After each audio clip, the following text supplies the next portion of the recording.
रोशनी का भइल? रोशनी रोशनी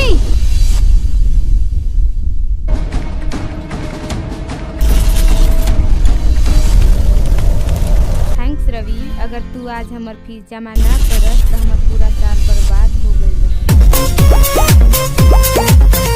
शाम के 5 बजे नदी पास मिलत, ठीक बा?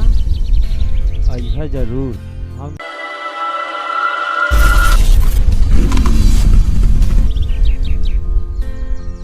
मी आई कम इन सर। आवा रवि। नियो पे भी ध्यान दे देना हो करेगा। अरे कुत्ता, तोरे घर में माई बहन नहीं की का?